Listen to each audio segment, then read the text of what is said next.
بسم اللہ الرحمن الرحیم یا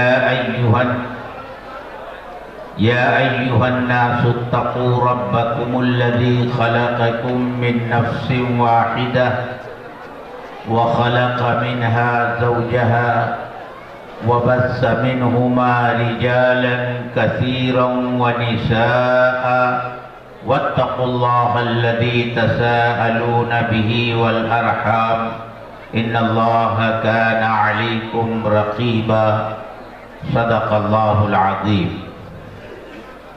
وقال النبي صلى الله عليه وسلم الخلق عيال الله فأحب الخلق إلى الله من أحسن إلى عياله او كما قال علیہ الصلاة والسلام۔ حضرات علماء کرام،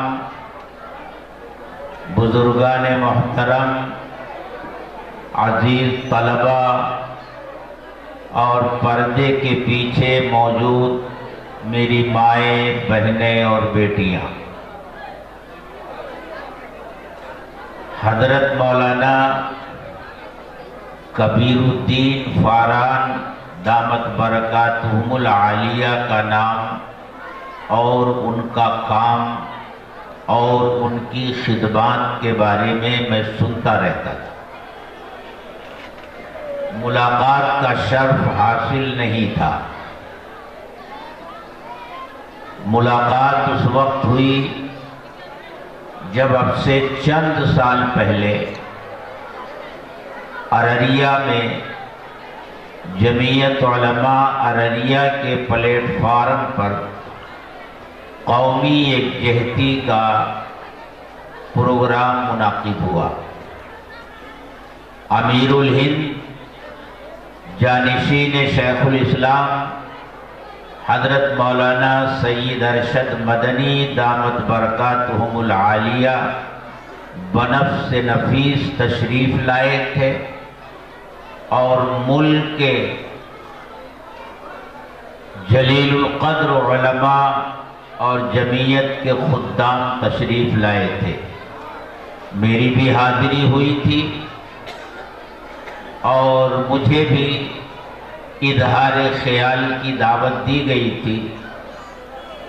میں نے بے ربط باتیں کچھ اس اسٹیج سے کہی تھی۔ نہ جانے میری بے ربط باتوں میں کون سی بات حضرت مولانا کبیر الدین فاران دامت برکاتہم العالیہ کو پسند آ گئی کہ انہوں نے اسی وقت ہمت افزائی کے کلمات بھی کہے اور پھر میرا ان کا تعلق قائم ہوا۔ فون پر بھی گفتگو ہوتی رہی، وہ بمبئی تشریف لاتے اس وقت بھی ملاقات ہوتی۔ ان کی محبت تھی کہ انہوں نے گزشتہ سال مدرسہ رشیدیہ حسینیہ کے سالانہ اجلاس میں مجھے آنے کا حکم دیا۔ میں ان کے حکم کی تعمیل میں بمبئی سے نکلا، ہوائی جہاز سے چلا اور آپ کے قریب کا جو ہوائی اڈہ ہے باغ ڈوگرا، وہاں مجھے اترنا تھا، لیکن جہاز جب وہاں پہنچا تو وہ فضا میں چکر کاٹنے لگا۔ کچھ دیر تک وہ چکر کاٹتا رہا، پھر اعلان ہوا کہ رن وے میں کچھ خرابی پیدا ہو گئی ہے، اس وقت ہوائی جہاز یہاں لینڈ نہیں ہو سکتا، ہم کلکتہ جا رہے ہیں۔ جہاز کلکتہ کی طرف مڑ گیا، وہاں ایئرپورٹ پر اترا اور پھر اعلان ہوا کہ تمام مسافر اپنی اپنی نشستوں پر بیٹھے رہیں۔ 1 گھنٹے کے بعد ہم یہ فیصلہ کر سکیں گے کہ ہم باغ ڈوگرا جا سکتے ہیں یا نہیں جا سکتے۔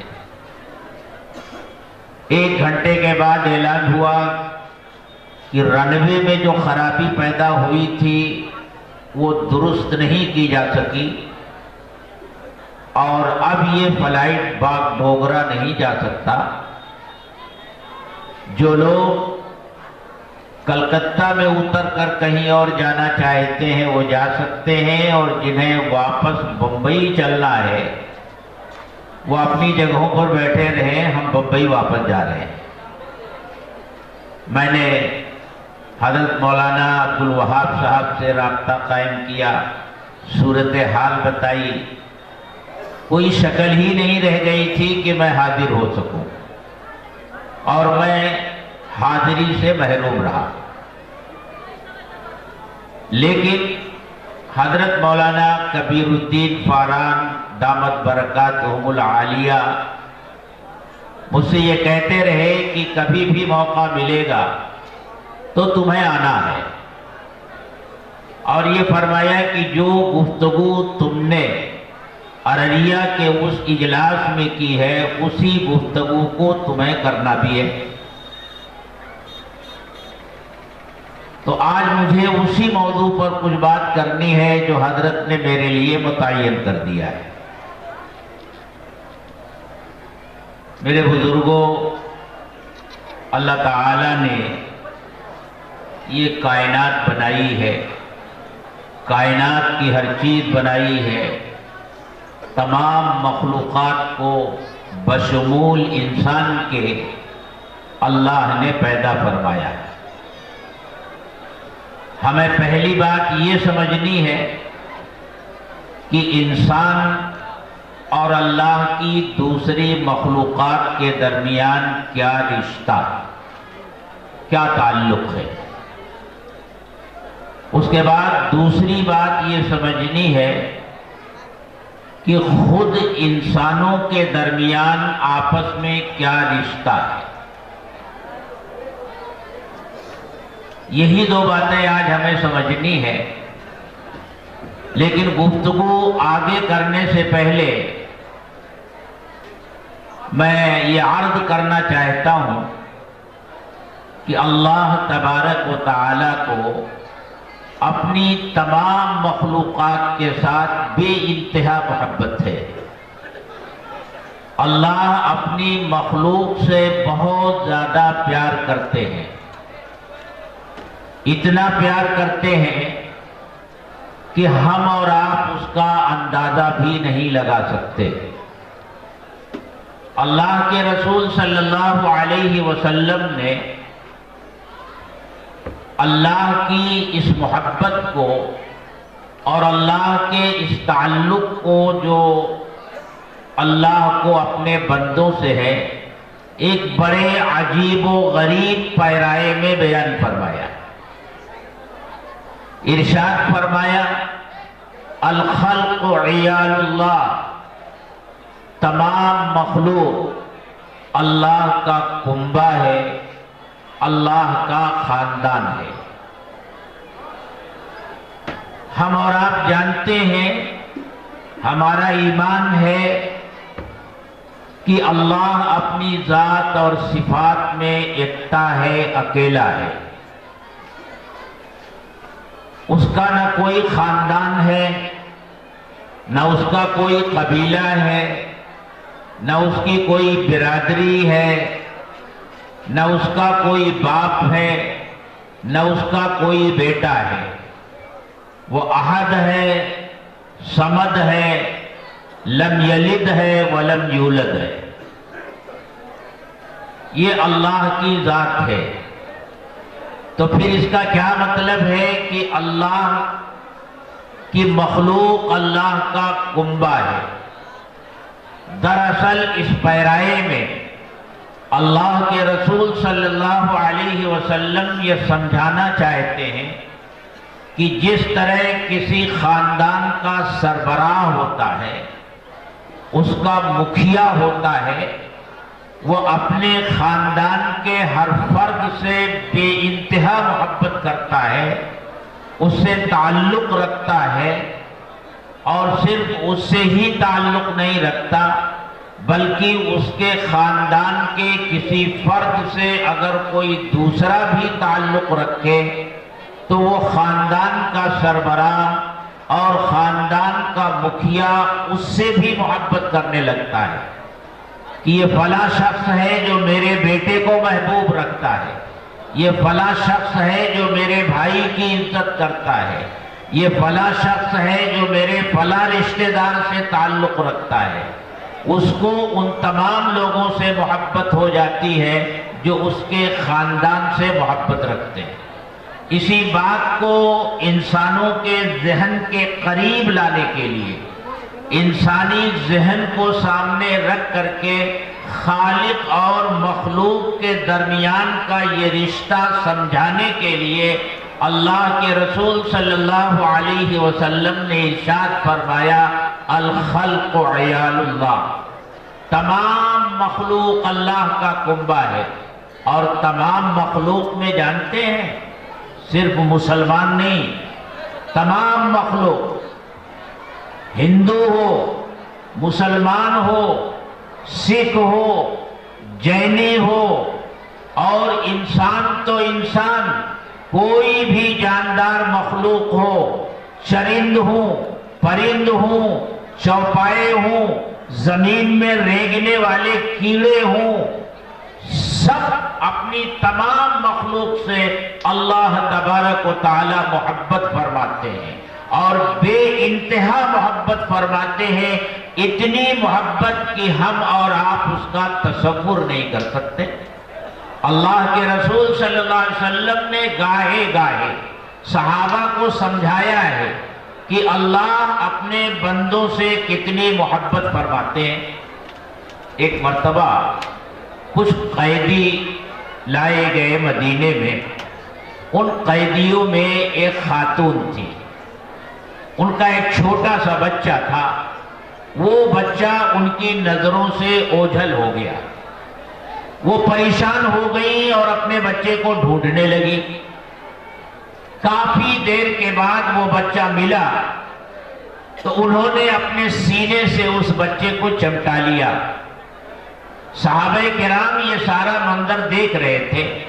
اللہ کے رسول صلی اللہ علیہ وسلم نے دریافت فرمایا مجھے بتاؤ کہ اگر اس خاتون سے یہ کہا جائے کہ اپنے بچے کو آگ میں ڈال دو تو کیا یہ خاتون اپنے بچے کو آگ میں ڈال دے گی؟ صحابہ نے عرض کیا کہ اے اللہ کے رسول، ہرگز یہ خاتون اپنے بچے کو آگ میں نہیں ڈالے گی۔ تو آپ نے ارشاد فرمایا اللہ ارحم بعبادہ من ہذہ بولدہا، یاد رکھو یہ عورت اپنے بچے پر جتنی مہربان ہے، جتنا رحم اس کے دل میں اس کے بچے کا ہے، جتنی محبت اس کے دل میں اس کے بچے کی ہے، اللہ اپنے بندوں سے اس سے زیادہ بھی محبت فرماتے ہیں۔ یہ تعلق بتایا اللہ کے رسول صلی اللہ علیہ وسلم نے۔ ایک اور موقع ہے، ایک صحابی اس حالت میں آپ کی خدمت میں حاضر ہوئے کہ انہوں نے چادر اوڑھ رکھی تھی اور اس چادر کے کنارے میں کوئی چیز لپیٹ رکھی تھی۔ حاضر خدمت ہوئے تو اللہ کے رسول صلی اللہ علیہ وسلم نے دریافت فرمایا یہ کیا ہے تمہاری چادر میں، ذرا دکھاؤ۔ انہوں نے چادر کھولی تو اس میں چڑیا کے کچھ بچے تھے چھوٹے چھوٹے، اور خود چڑیا بھی تھی جس کے وہ بچے تھے۔ انہوں نے عرض کیا کہ اے اللہ کے رسول، جب میں آپ کی خدمت میں حاضر ہونے کے لیے آ رہا تھا، درختوں کے پاس سے گزر رہا تھا کہ چڑیا کے بولنے کی آواز آئی، میں اس طرف متوجہ ہو گیا تو دیکھا کہ چھوٹے چھوٹے بچے چڑیا کے ہیں، میں نے ان کو پکڑ لیا۔ پھر ان بچوں کی ماں چڑیا میرے سر کے اوپر مڈلانے لگی اور چلانے لگی۔ میں نے چادر کا کونا ہٹایا اور جب اس نے اپنے بچوں کو دیکھا تو ان کے اوپر گر پڑی میں نے اس کو بھی اس چادر پہ لپیٹ لیا اور یہ اس وقت آپ کی خدمت میں موجود ہے۔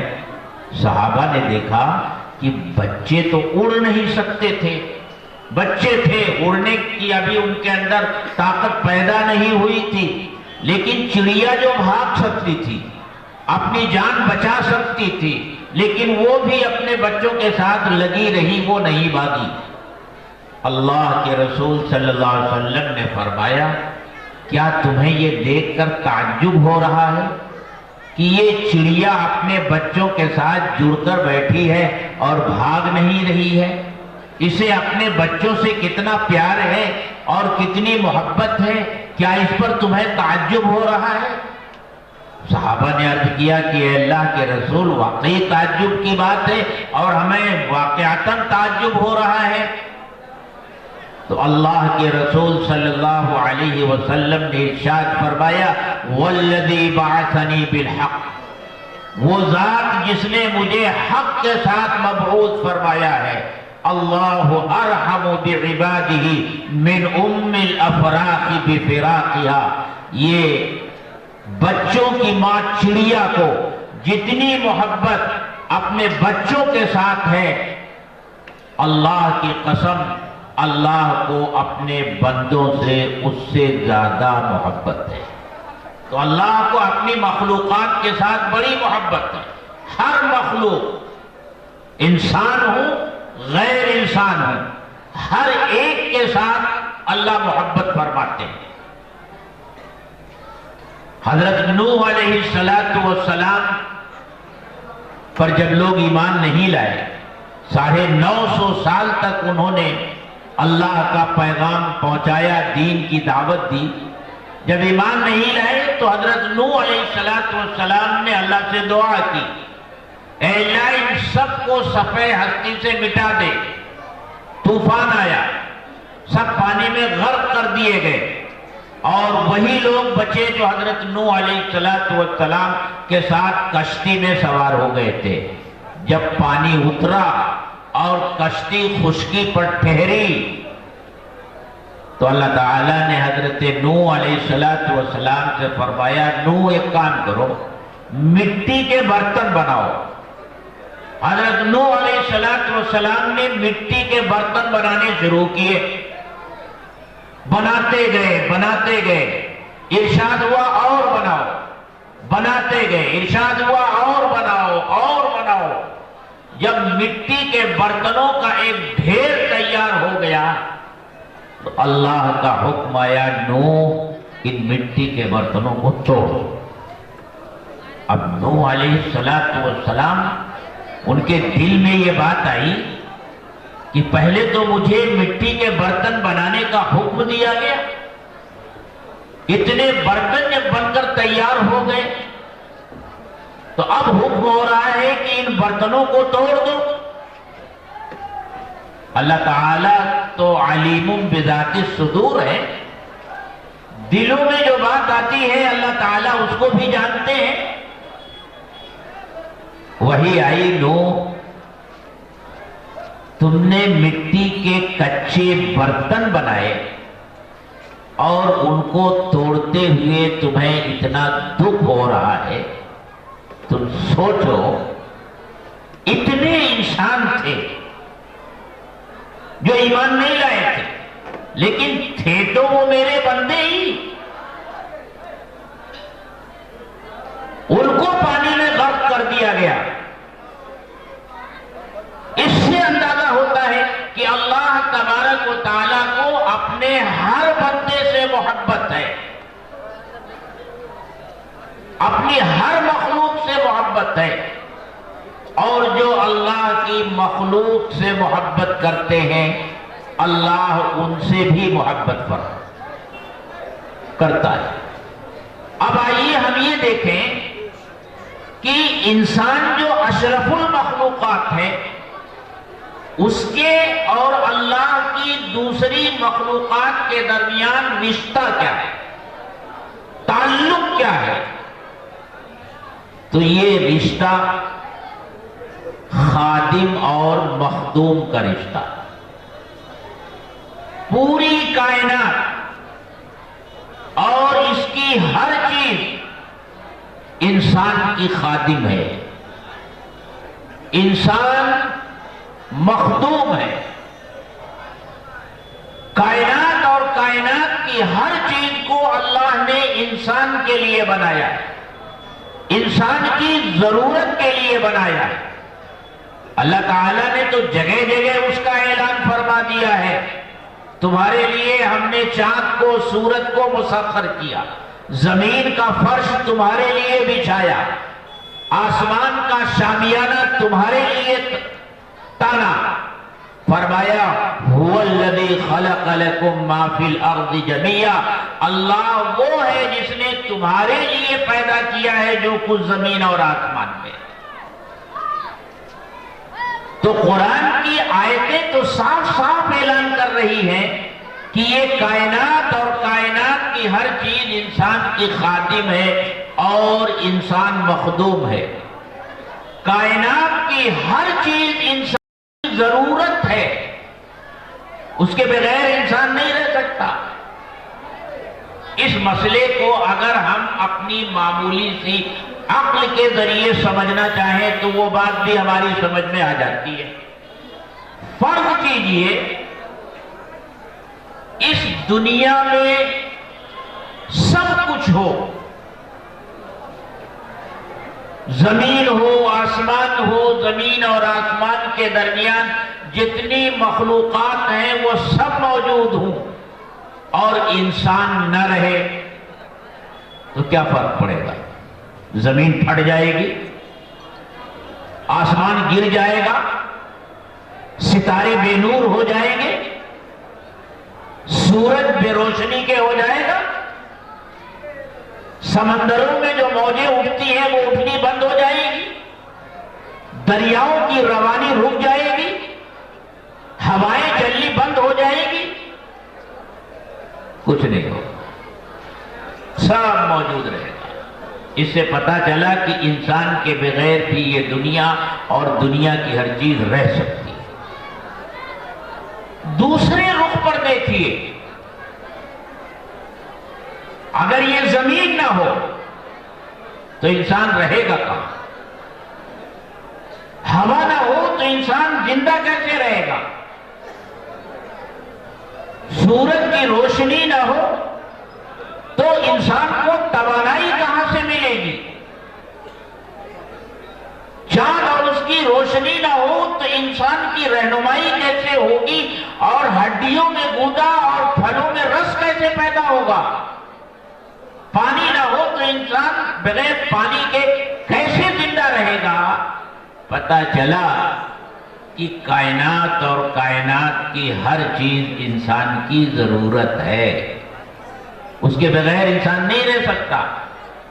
تو یہ پوری کائنات اور اس کائنات کی ہر چیز انسان کی خادم ہے اور انسان مخدوم ہے۔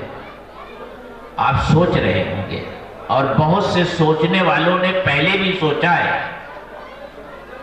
اور اپنی عقل کے گھوڑے دوڑانے کی کوشش کی ہے کہ بھائی ٹھیک ہے، یہ تو سمجھ میں آتا ہے کہ زمین کے بغیر ہم نہیں رہ سکتے، ہماری ضرورت ہے، آسمان ہماری ضرورت ہے، سورج ہماری ضرورت ہے، چاند ہماری ضرورت ہے، ہوا پانی ہماری ضرورت ہے، جنگلات، صحرا اور پہاڑ یہ سب ہماری ضرورت ہے۔ لیکن کچھ چیزیں ایسی ہیں جن کے بارے میں سمجھ میں نہیں آتا کہ یہ ہماری ضرورت کیسے ہے، بلکہ وہ تو ہماری جان کے دشمن ہے۔ شیر ہے، چیتا ہے، بھیڑیا ہے، انسان کو پائے تو پھاڑ کھائے، سانپ ہے انسان کو ڈس لے تو وہ ختم ہو جائے، بچھو ڈنگ مار دے تو پورے جسم میں زہر پھیل جائے۔ یہ زمین میں ریگنے والے کیڑے مکوڑے، یہ گندگیوں میں رہنے والے کیڑے، یہ ہمارے کس کام کے ہیں؟ ہماری کس ضرورت کے لیے؟ بات سمجھ میں نہیں آتی۔ تو ایک سچا مومن تو یہ یقین رکھتا ہے کہ جب اللہ نے کہہ دیا کہ یہ سب تمہارے لیے ہیں تو وہ ایمان رکھتا ہے کہ یہ سب ہمارے لیے ہی ہے، ہماری سمجھ میں آئے یا سمجھ میں نہ آئے۔ لیکن کبھی کبھی اللہ تبارک و تعالی انسانوں کو سمجھانے کے لیے ایسے واقعات کو وجود میں لاتے ہیں کہ انسان کی سمجھ میں آ جائے کہ ساری چیز اسی کے لیے پیدا کی گئی ہے اور اسی کی خدمت کے لیے پیدا کی گئی ہے۔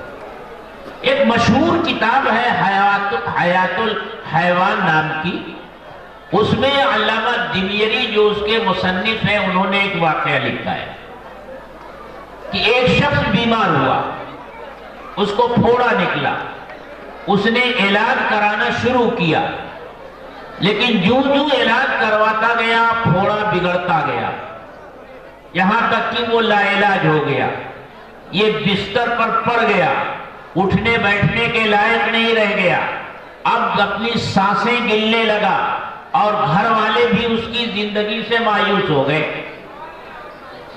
ایک دن ایک آواز اس کے کان میں پڑی، جو گھر کے قریب کی گلی سے گزر رہا تھا ایک شخص، اور یہ آواز لگا رہا تھا کہ پھوڑے پھنسی کا علاج کرا لو۔ اس نے سنا تو گھر والوں سے کہا اس کو بلاؤ۔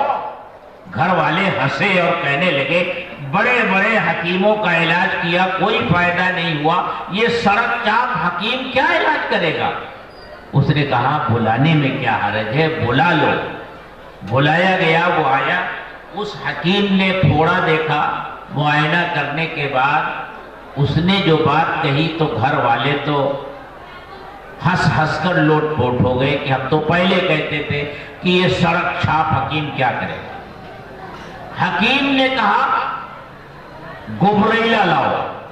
گوبریلا جانتے ہیں آپ؟ کسان ہیں، جانور پالتے ہیں، گوبر ہوتا ہے، گوبر میں ایک کیڑا ہوتا ہے، کیڑا جو گوبر ہی کھاتا ہے، گوبر ہی اس کی زندگی ہے اور گوبر ہی کی طرح اس میں بدبو بھی ہوتی ہے۔ حکیم نے کہا وہ کیڑا لے آؤ۔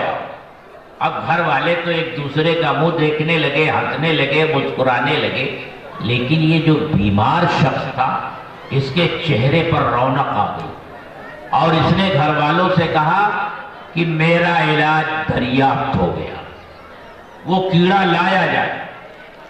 جب اس نے اصرار کیا تو وہ کیڑا لایا گیا، حکیم نے اسے جلایا، اس کی راکھ بنائی، اس کا صفوف تیار کیا، چھوٹی چھوٹی پڑیاں باندھی اور پھر کہا کہ وقفے وقفے سے اس کے زخم پر ڈالتے جاؤ۔ ادھر علاج شروع ہوا، ادھر زخم بھرنا شروع ہوا، کچھ ہی دنوں میں وہ اچھا بھلا تندرست ہو گیا۔ گھر والوں نے پوچھا کہ جب ہم ہنس رہے تھے تو تمہارے چہرے پر زندگی کی رونق دوڑ گئی تھی، ایسا کیوں؟ اس نے کہا اس کے پیچھے ایک کہانی ہے۔ ایک دن میں راستے سے گزر رہا تھا تو دیکھا کہ ایک جگہ گوبر پڑا ہوا ہے اور اس میں یہ کیڑا مستی کے ساتھ خوب کھیل رہا ہے۔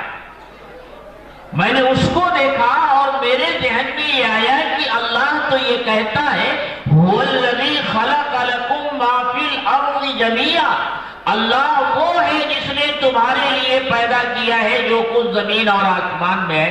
بھلا اس گندے کیڑے کو اللہ نے میرے کس کام کے لیے پیدا کیا؟ یہ میرے کس کام کا ہے؟ یہ میری کون سی ضرورت پوری کرے گا؟ بس میرے دل میں یہ شبہ پیدا ہو گیا۔ اس کے بعد تم جانتے ہو کہ میں بیمار پڑا، پھوڑا نکلا، اس کا علاج ہوتا رہا، وہ لا علاج ہوتا چلا گیا، یہاں تک کہ وہ حکیم آیا، جب اس نے اس کیڑے کا نام لیا تو میری سمجھ میں پوری بات آ گئی کہ اس وقت میرے دل میں جو شک پیدا ہوا تھا کہ یہ گندا اور ناپاک کیڑا میرے کس کام کے لیے پیدا کیا گیا ہے، فوراً میری سمجھ میں آ گیا کہ اے نادان انسان، تیری سمجھ میں آئے نہ آئے لیکن اللہ نے یہ کائنات اور کائنات کی ہر چیز کو تیرے لیے پیدا کیا ہے۔ هُوَ الَّذِي خَلَقَ لَكُم مَّا فِي الْأَرْضِ جَمِيعًا، اللہ وہ ہے جس نے تمہارے لیے پیدا کیا ہے جو کچھ زمین اور آسمان میں۔ اسی طرح کا ایک دوسرا واقعہ ہے. ایک بزرگ ہیں، وہ فرماتے ہیں کہ میں دریا کے کنارے بیٹھا ہوا تھا اور اپنے اوراد اور اشغال میں مشغول تھا کہ مجھے ایسا محسوس ہوا کہ میرے آس پاس میں کوئی چیز حرکت کر رہی ہے. میں نے غور کیا، ادھر ادھر دیکھا تو ایک بڑا بچھو بے چینی کے ساتھ دریا کے کنارے ادھر سے ادھر دوڑ رہا. پھر پانی میں ہلچل پیدا ہونی شروع ہوئی، پانی ہلنے لگا، اور پھر میں نے جب اس پر نظر ڈالی تو دیکھا کوئی سخت چیز پانی کی سطح پر ابھر کر آ گئی ہے. میں نے غور کیا تو دیکھا کہ وہ بہت بڑا کچھوا ہے. وہ کنارے آیا، بچھو جہاں تھا اس کے کنارے لگ گیا اور بچھو نے چھلانگ لگائی اور وہ کچھوے کے اوپر بیٹھ گیا، اور کچھوا دریا کے دوسرے کنارے کی طرف تیزی سے تیرنے لگا. میرے دل میں بات آئی کہ ہو نہ ہو یہ اللہ نے کسی کام پر اس کچھوے کو اور اس بچھی کو اور اس بچھو کو معمور کیا ہے، دیکھنا چاہیے. وہ بھی پانی میں اتر گئے. کچھوا دوسرے کنارے لگا اور پھر بچھو نے چھلانگ لگائی اور ایک سمت دوڑنے لگا. پیچھے پیچھے یہ دیکھ رہے ہیں. جب کچھ دور تک وہ بچھو گیا اور اس کے بعد انہوں نے جو منظر دیکھا، فرماتے ہیں میرے تو رونگٹے کھڑے ہو گئے، پیروں کے نیچے سے زمین نکل گئی. میں نے دیکھا کہ ایک درخت ہے سائے دار، ایک شخص گہری نیند اس درخت کے نیچے سو رہا ہے. ایک نہایت ہی زہریلا سانپ اس آدمی کو ڈسنے کے لیے آگے بڑھ رہا ہے، اور جیسے جیسے وہ سانپ اس آدمی کے قریب پہنچ رہا ہے، بچھو کے بھاگنے میں تیزی پیدا ہو رہی ہے، یہاں تک کہ وہ سانپ اس کے بالکل قریب ہو گیا اور بچھو کچھ دور رہ گیا تھا. سانپ نے اپنا پھن اٹھایا اس کو ڈسنے کے لیے. بچھو نے دور سے چھلانگ لگائی اور اس سانپ کے پھن نے ایسا ڈنک مارا کہ سانپ فوراً مردہ ہو کر گر گیا. اس بچھو کے ذریعے اللہ نے اس سوئے ہوئے انسان کی زندگی بچائی. سچ ہے، هو الذی خلق لکم ما فی الارض جمیعا. اللہ وہ ہے جس نے تمہارے لیے بنایا ہے جو کچھ اس زمین اور آسمان میں ہے. تم اس کائنات کے مخدوم ہو، پوری کائنات تمہاری خادم ہے، انسانوں کی خادم ہے. یہ ایک رشتہ ہے انسان اور دوسری مخلوقات کے درمیان کا. پھر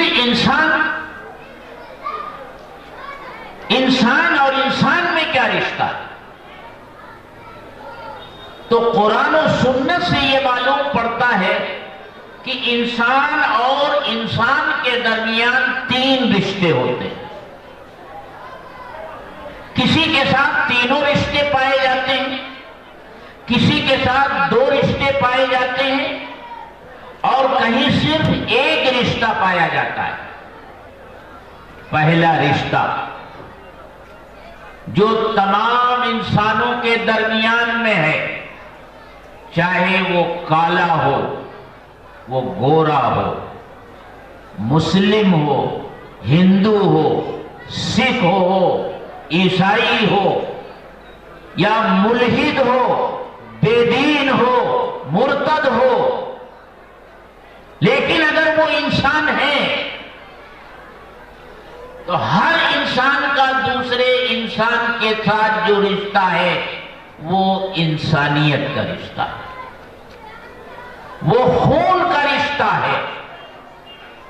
اور اس رشتے کو اللہ تبارک و تعالیٰ نے قرآن کی اس آیت میں بیان کیا ہے جو میں نے پڑھی ہے، اور اس آیت میں بھی بیان کیا ہے جو بالکل آج کے اجلاس کے شروع میں قاری صاحب نے تلاوت کی تھی.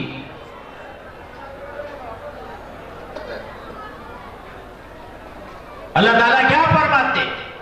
یا ایھا الناس اتقوا ربکم الذی خلقکم من نفس واحدہ وخلق منها زوجہا، اے لوگوں اپنے اس پروردگار سے ڈرو جس نے تم سب کو ایک جان سے پیدا کیا۔ کیا کہا؟ یا ایھا الناس، اے لوگوں، اے انسانوں، کسی بھی دھرم سے تعلق ہے تمہارا، کسی بھی مذہب سے تعلق ہے تمہارا، کسی بھی ذات اور برادری سے تعلق ہے تمہارا، تم کالے ہو، گورے ہو، یورپ کے ہو، افریقہ کے ہو، امریکہ کے ہو، ایشیا کے ہو، اے انسانوں، تم سب کو اللہ نے ایک جان سے پیدا کیا اور اسی سے اس کا جوڑا پیدا کیا۔ کیا پتہ چلا؟ دنیا کے تمام انسان وہ ایک ماں باپ کی اولاد ہیں۔ حضرت آدم اور حضرت حوا علیہم السلام کی اولاد ہیں دنیا کے سارے انسان، چاہے وہ مسجد میں اذان دینے والا ہو اور محراب میں کھڑے ہو کر کے امامت کرنے والا ہو، یا مندر میں گھنٹا بجانے والا پجاری ہو، دونوں کی رگوں میں جو خون ہے وہ ایک ہی ماں باپ کا خون ہے۔ عیسائی ہو، یہودی ہو، مسلم ہو، ہندو ہو، سکھ ہو، جینی ہو، ہر ایک کی رگوں میں جو سرخ رنگ کا سیال بہتا ہے وہ ایک ہی ماں باپ کا ہے۔ سب کا ڈی این اے ایک ہی ہے، سب حضرت آدم اور حضرت حوا علیہ السلام کی اولاد ہے۔ یہ رشتہ بتایا، انسانیت کا رشتہ ہر انسان کا دوسرے انسان کے ساتھ ہے، اور یہ خونی رشتہ ہے، جیسا کہ ابھی ہمارے حضرت مولانا کبیر الدین فاران صاحب دامت برکاتہ العالیہ نے بتایا تھا کہ خون کا رشتہ ہے ہر انسان کا دوسرے انسان کے ساتھ۔ اس رشتے سے ہر انسان دوسرے انسان کا خونی بھائی ہے۔ یہ رشتہ میں نہیں بتا رہا، یہ رشتہ قرآن بتا رہا ہے۔ اور پھر یہ خاندان، یہ قبیلے، یہ برادریاں کیوں بنائی گئی؟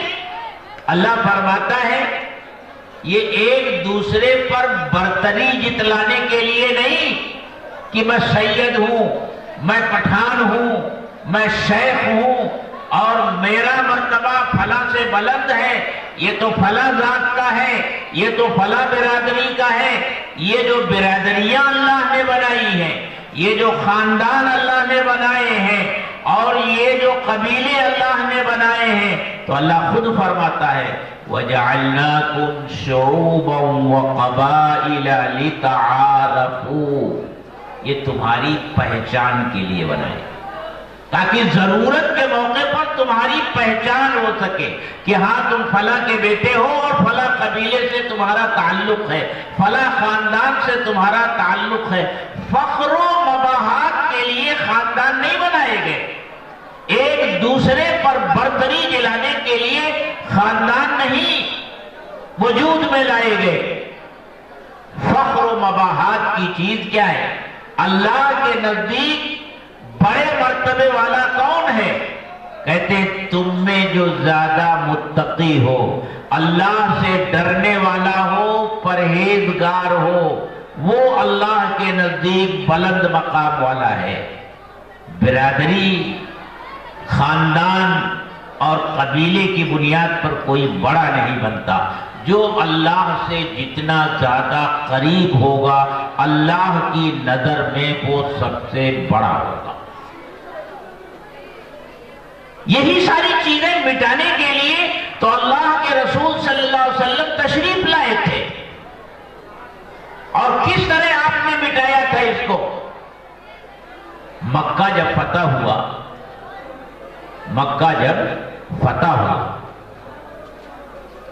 اور نماز کا وقت ہوا، اللہ کے رسول صلی اللہ علیہ وسلم نے حضرت بلال رضی اللہ تعالی عنہ سے فرمایا، بلال کعبے کی چھت پر چڑھ جاؤ اور اذان دو۔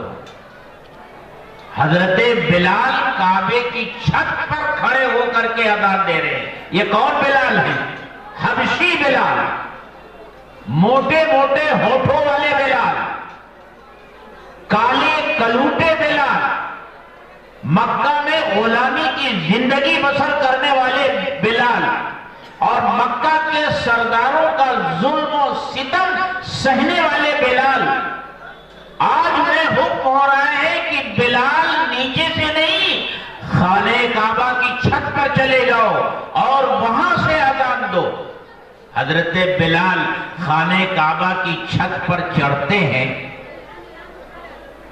اور اذان شروع کرتے ہیں تو مکہ کے وہ بڑے بڑے سردار جو اب تک ایمان نہیں لائے تھے وہاں موجود تھے۔ بڑی عجیب نظروں سے انہوں نے دیکھا۔ کسی نے تو یہ کہا کہ اچھا ہوا میرا باپ یہ منظر دیکھنے سے پہلے مر گیا کہ ایک کالا کلوٹا کعبے کی چھت پر کھڑے ہو کر کے اذان دے رہا ہے۔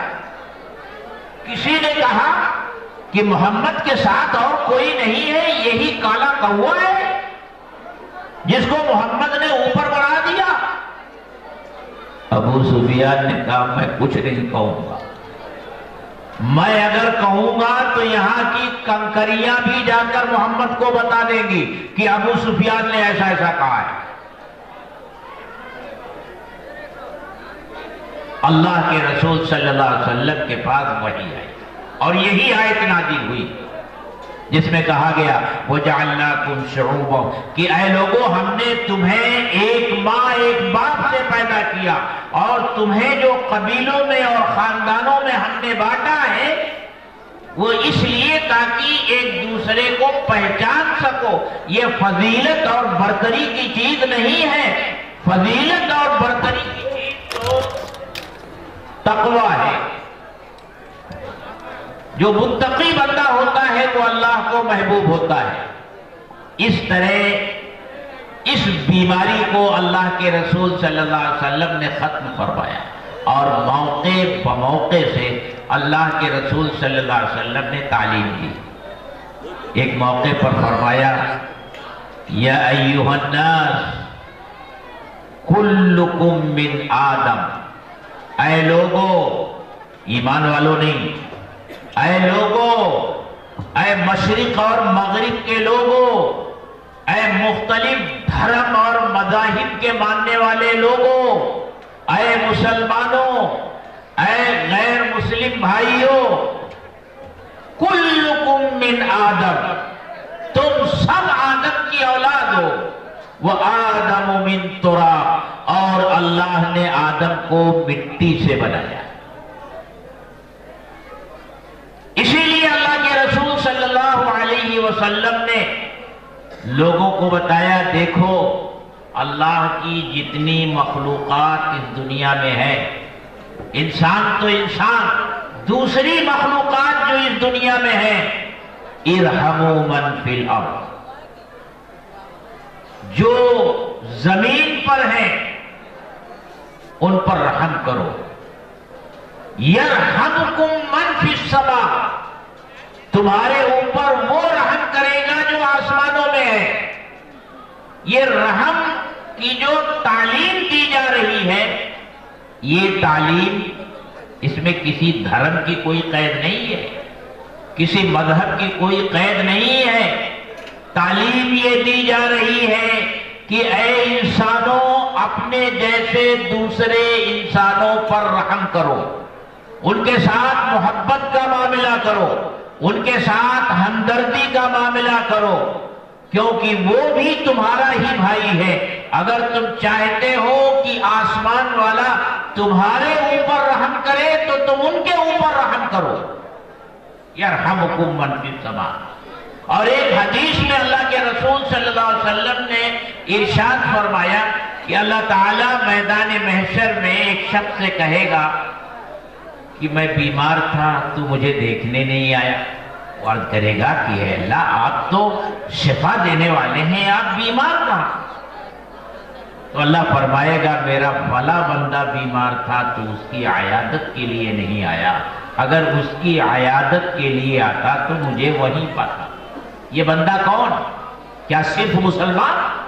نہیں، کوئی بھی اللہ کا بندہ ہو، اگر وہ بیمار ہے اس کی مزاج پرسی کرو، اس کی عیادت کرو، وہ ضرورت مند ہے اس کی ضرورت کو پورا کرو. یہ انسانیت کا رشتہ ہے، اور اس انسانیت کے رشتے کو پورا کرنے کے لیے اللہ کے رسول صلی اللہ علیہ وسلم کی سخت ہدایات ہے.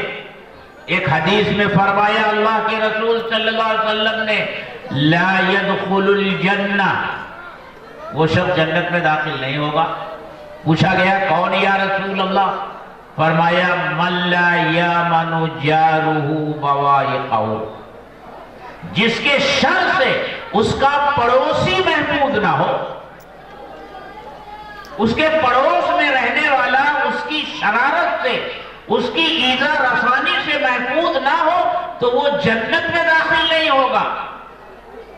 اور یہی بات ایک دوسری حدیث میں اللہ کے رسول صلی اللہ علیہ وسلم نے قسم دے کر کے فرمائی واللہ لا یؤمن واللہ لا یؤمن واللہ لا یؤمن. خدا کی قسم وہ مومن نہیں، خدا کی قسم وہ مومن نہیں، وہ مومن نہیں. صحابہ نے پوچھا اے اللہ کے رسول کون؟ تو آپ نے فرمایا جس کے شر سے، اس کی شرارت سے، اس کے مکر و فریب سے، اس کی دھوکہ دہی سے اس کا پڑوسی محفوظ نہ ہو. اور پڑوسی ہونے کے لیے دھرم اور مذہب شرط نہیں ہے. آپ کے گھر کے قریب جو رہ رہا ہے، میرے گھر کے قریب جو رہ رہا ہے وہ میرا پڑوسی ہے. وہ میرا ہندو بھائی ہو، میرا عیسائی بھائی ہو، میرا یہودی بھائی ہو، میرا سکھ بھائی ہو، وہ میرا پڑوسی ہے. اس پڑوسی کو اگر میں ستاؤں تو اللہ کے رسول فرماتے ہیں جنت نہیں ملے گی، تمہارا ایمان کامل نہیں ہوگا. گھر کے پڑوس میں رہنے والا وہ پڑوسی. اور ہمارا ملک تو ایسا ہے جو حق پر ہے اس کا ساتھ دینا ہوگا. اللہ کے رسول نے فرمایا اپنے بھائی کی مدد کرو، ظالم ہو تب بھی، مظلوم ہو تب بھی.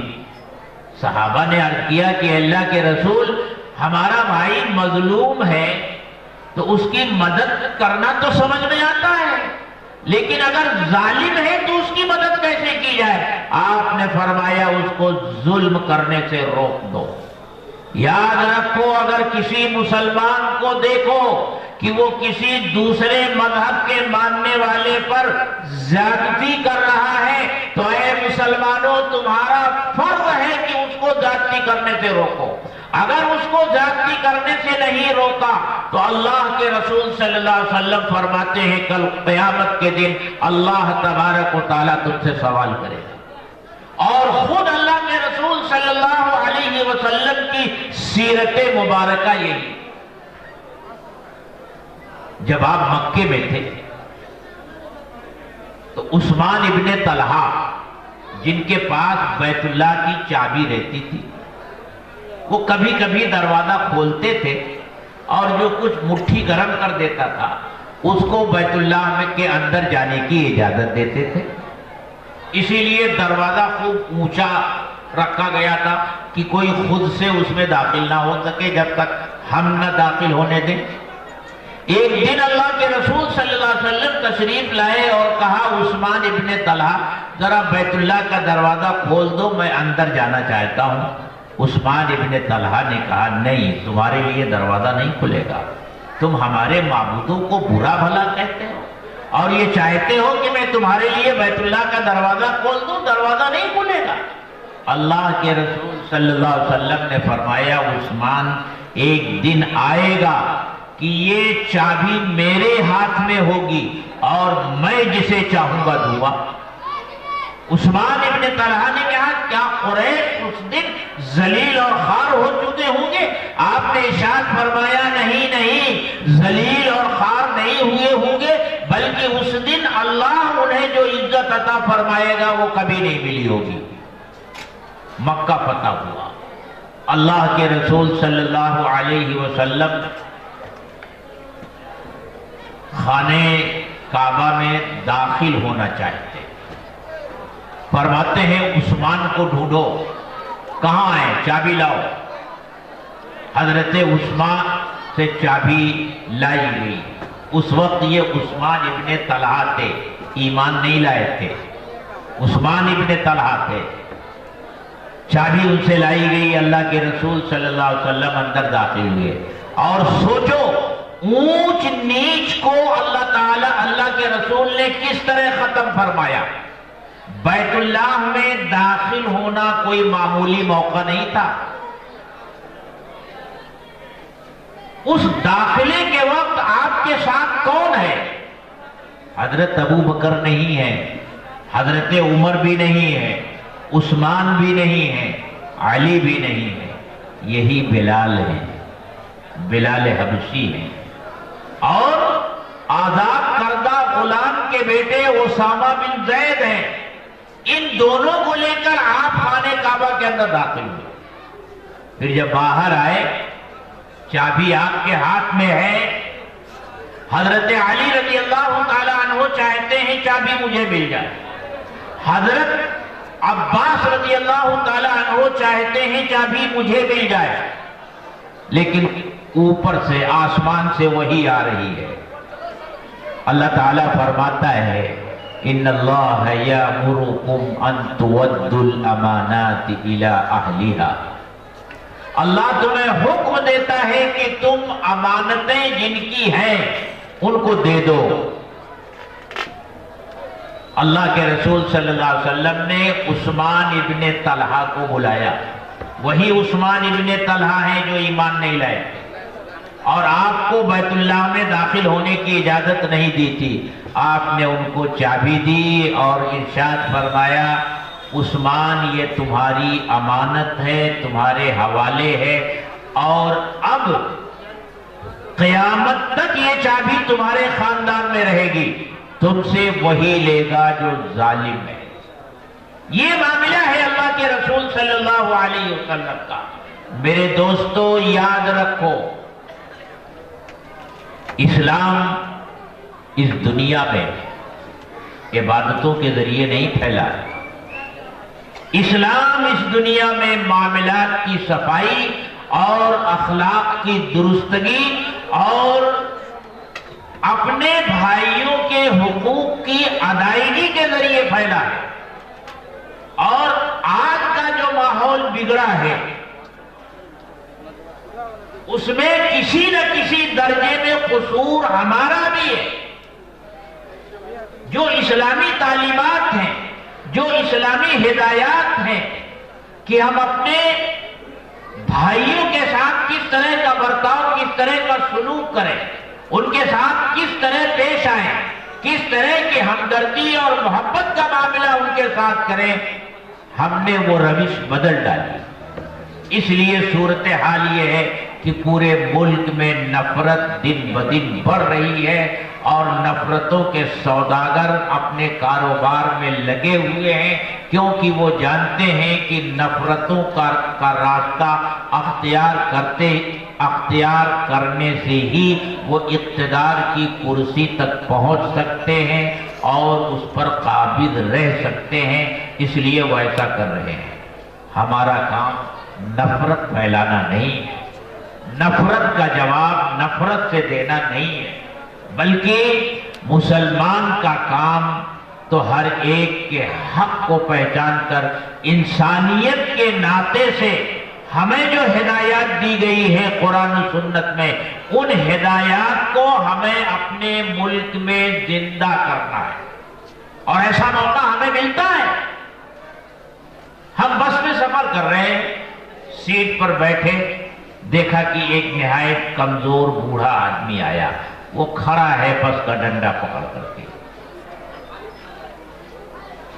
اس غریب کے ساتھ ہمدردی اور محبت کا سلوک کرنے کا ہمیں اسلام حکم دیتا ہے۔ وہ غریب کس دھرم کا ہے، کس مذہب کا ہے، اس سے کوئی سروکار نہیں۔ ہم کھڑے ہو سکتے ہیں، اس کو جگہ دے سکتے ہیں۔ اس طرح کا ماحول اگر ملک میں پیدا کیا جائے گا تو انشاءاللہ یہ نفرت کے جو سوداگر ہیں یہ کبھی کامیاب نہیں ہو سکیں گے۔ میرے دوستو یاد رکھو کہ نفرت کے جواب میں اگر نفرت کی جائے گی تو نفرت کی آگ کبھی نہیں بجھے گی۔ نفرت کی آگ کو اگر بجھانا ہے تو محبت کا پانی ڈالنا پڑے گا۔ محبت ہی سے ہمارے ملک میں امن و امان قائم ہوگا۔ آپ سوچتے ہوں گے اور خاص طور سے ہمارے نوجوانوں کے اندر جو جذبات ہیں، ان کا گرم خون ہے، وہ سوال کرتے ہیں آخر کب تک؟ آخر کب تک؟ میرے دوستو یہ سوال تم علماء سے کر رہے ہو، آخر کب تک؟ سیرت کیوں نہیں پڑھتے؟ اللہ کے رسول صلی اللہ علیہ وسلم کو طائف کے بازار میں کس طرح اذیت دی گئی، پتھر برسائے گئے، گالیاں دی گئی، جوتے خون سے بھر گئے، اور جب فرشتہ حاضر ہوا جو پہاڑوں پر ہے کہ اے محمد میرے رب کا حکم ہے، اگر آپ اجازت دیں تو ان دونوں پہاڑوں کو جو طائف کے دونوں طرف ہیں ایک دوسرے میں ملا دیا جائے اور اس پوری بستی کا سرما بنا دیا جائے۔ آپ نے فرمایا میں رحمت بنا کر کے بھیجا گیا ہوں، مجھے امید ہے کہ ان کے آنے والی نسلوں میں ایسے لوگ پیدا ہوں گے جو دین کا پرچم اٹھائیں۔ وہ حج کا میدان ہے، 70 صحابہ شہید ہو چکے ہیں، خود آپ زخمی ہیں، دندان مبارک شہید ہو چکے ہیں، خوف کی کڑیاں رخسار میں گھس گئی ہیں، ان کو نکالا گیا تو خون رک نہیں رہا ہے۔ عرض کیا گیا آقا ان کے لیے بددعا کر دیجئے، یہ کیسے راہیاب ہو سکیں گے جو اپنے نبی کا خون بہاتے ہیں؟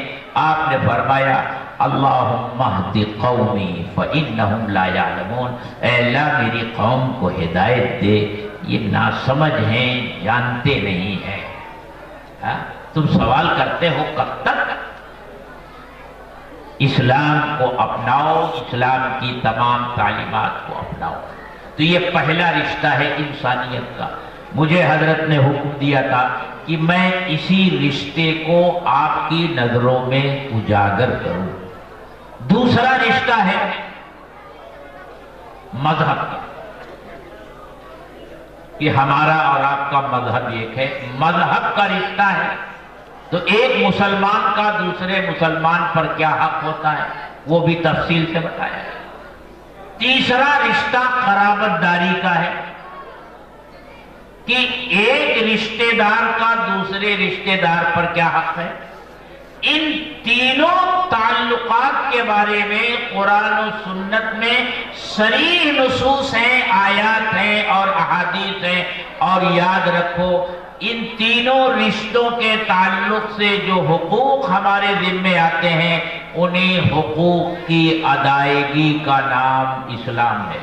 میں اگر ایک لفظ میں اسلام اپنے کسی بھائی کو سمجھانے کی کوشش کروں تو یہی کہوں گا جو حق ہے ہمارے اوپر کسی کا بھی، اللہ کا، رسول کا، قرآن کا، اپنے جیسے کسی بھائی کا، اپنے کسی رشتہ دار کا، اپنے کسی قرابت دار کا، خود اپنی ذات کا اپنے اوپر جو حق ہے، اپنے گھر والوں کا جو اپنے اوپر حق ہے، اس حق کو ادا کرنے والا جو بن جائے وہ سچا پکا مسلمان ہے۔ اللہ تعالی ہم سب کو سمجھ عطا فرمائے۔